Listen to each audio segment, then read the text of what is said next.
Well, hey guys, welcome back. Today we're going to do some work on the pool. We're going to winterize it, except we're not going to winterize it. We're going to drain it this year, and let me show you why. You can see there's a dip right there in the pool. So we're going to take it all down this year. This will be the first year we've taken it down in probably 4 or 5 years now. I'm trying to remember how long we've had this. I just can't remember. Time memories is not the best for me, I guess. But we're going to go ahead and pull the ladder out. We're going to get the cover out, get that folded up, put away for the year, and then we're going to drain it. And we're going to drain it from here, and we're going to try, let me show you right here, right there, that drain. And we're going to try to lay this out so we don't wash all of our base out. And then probably in the spring, we're going to come back out here, we're going to remove all of this, and we're going to try to re-level the whole thing and set this thing a little better. I think it's time for it. You can see, like, we're getting some unaligned type things here, so it's time to do it. So let's get to work.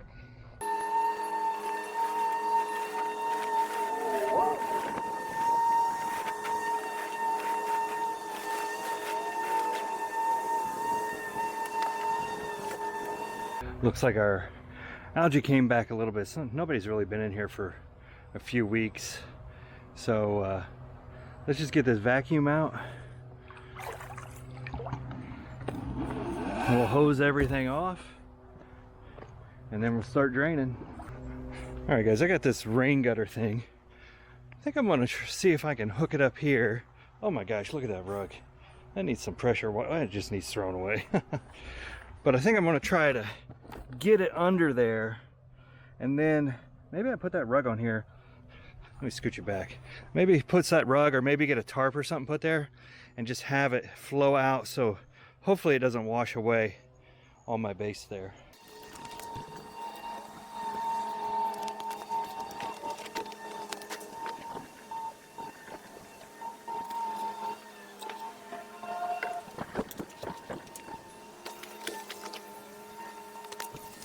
All right, guys.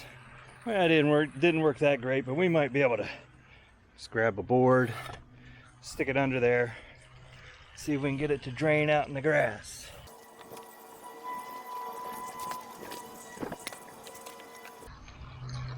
Hey, there we go. That's working okay. I think that'll catch most of it. We'll let that drain overnight, come back out in the morning and see if we can clean some of this mess up out here.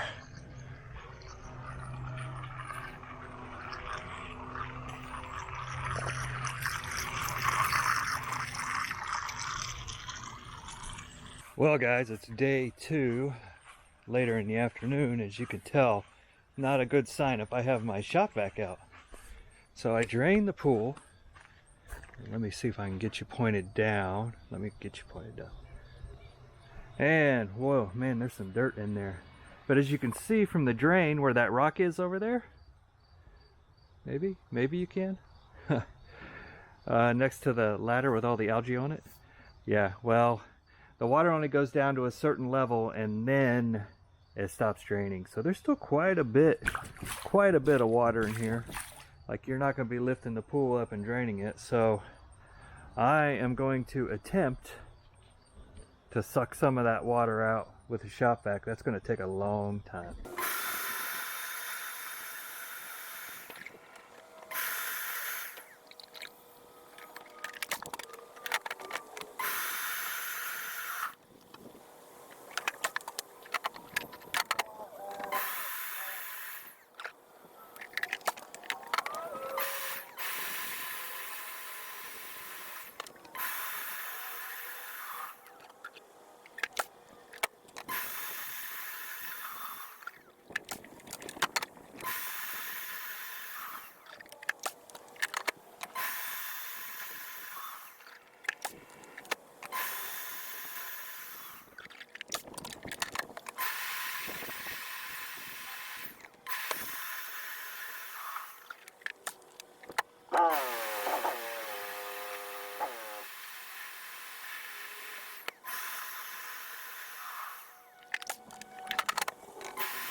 Well, hey guys, you can see a lot of water that we've been sucking out with that shop vac. It's actually not taking as long as what I thought it would. Let me get my camera pointed down here. But I think next I'm just going to climb inside and just scrub it out a little bit. You can see like along the walls and such, there's still some dirt in there. I'm going to scrub it out, see if I can get the dirt agitated around, and then just suck the rest of it out.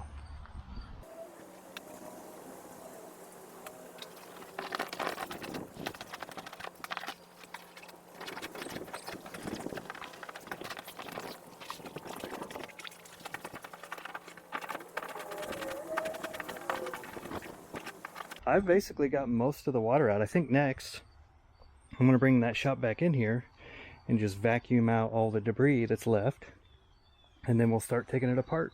I just realized I'm missing one of my wheels from my shop vac. It must still be in the garage. I should make a video about how this is the most versatile tool for owning one of these Intex Ultraframes, because I use this thing so much with this pool, whether it's to get the water off the cover at the beginning of the season, or just vacuum it out after draining, or getting the rest of the water out, moving water around. It's quite the tool. I'll put a link to that in the description. All right, guys. Hope you can see this okay. You can see the dirt. Like, it's actually fairly dry in here. There's a couple little small puddles. I want to try this on my shop vac. See if I can get some of this debris vacuumed up.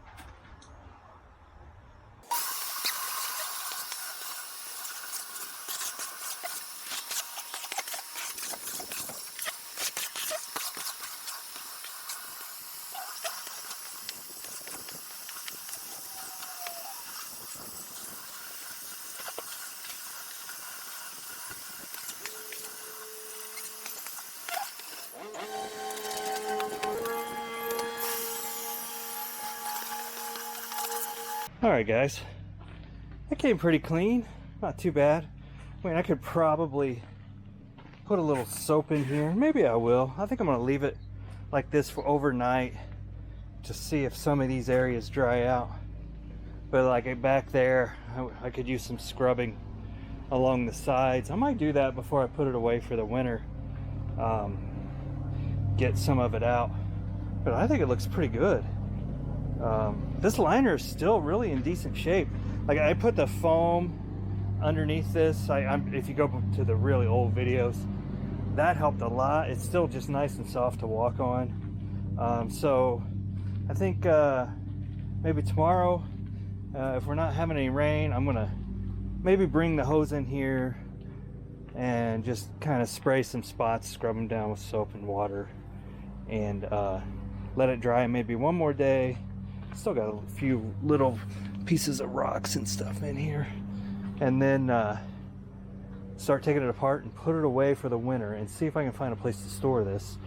And then next spring we'll re-level all this area to get rid of these sags and bows that we had going on. You can see that corner down there, it would pop out, so that side got low, which worked out for draining, but not so much for the pool. So anyway, we'll be back tomorrow.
Aldi's dish soap.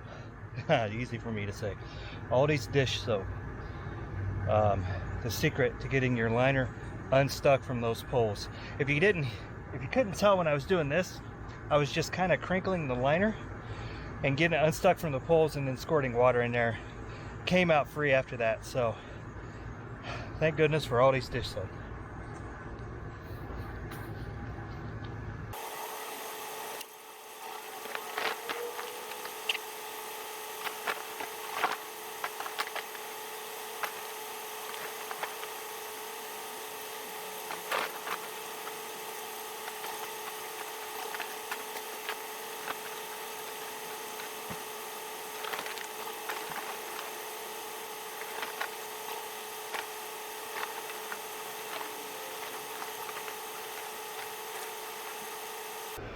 All right, guys, there it is.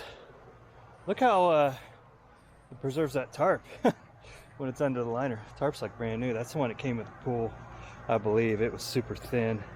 You can tell on the edges here, it just completely wore away. But now I gotta find a place to store that liner over the winter. That'll be a fun thought. I guess I'm gonna have to take up some room in the garage, see if I can get all this leveled out. Next year, put these patio stones in. Let me see if I can get you pointed down. Put these patio stones there. I think in one of my early videos I told you how I tried plywood. That didn't work. This was leftover fence cuttings. But yeah, I need to get all of the patio stones, get it all level from corner to corner to corner to corner. Is that enough corners? I don't know. I'm tired now. The secret to getting those out, those were the hardest part. Wear your no-cut gloves. Just getting that dish soap in there and then peeling it off. It's like sun-baked onto those poles. So just peeling it around, squirting in, peeling around, and you'll get it eventually. Next I'm not gonna film this, but I'm gonna take all those off, hose them down, store the poles away. But man, these are all brittle too. It's been what, 5 years? So these are cracking. Some of these, when I took them off, the interior bushing type pieces cracked and broke. So yeah, the plastics, the weak part, the metal part's great, the Ultraframe metal part's great, so the plastic connectors are weak. I'll have to get on the website, see if we can order any of those. Put a link to that in the description. But yeah, now it's just cleaning up the mess. I'm glad I was able to get those poles out, get the liner rolled up. I'm gonna have to get my hand cart out here, tool that around, find a place to stick that over the winter where mice and stuff won't get in it. That's gonna be fun. Hopefully they don't get in it and eat a hole in it. That'll be disappointing. But a lot of work to do out here at the spring. Maybe we'll film that as we get that ready. But yeah, I think we'll wrap that up here, guys. Still a lot more work to do, but I got most of what I wanted to get done filmed, so we'll see you next time.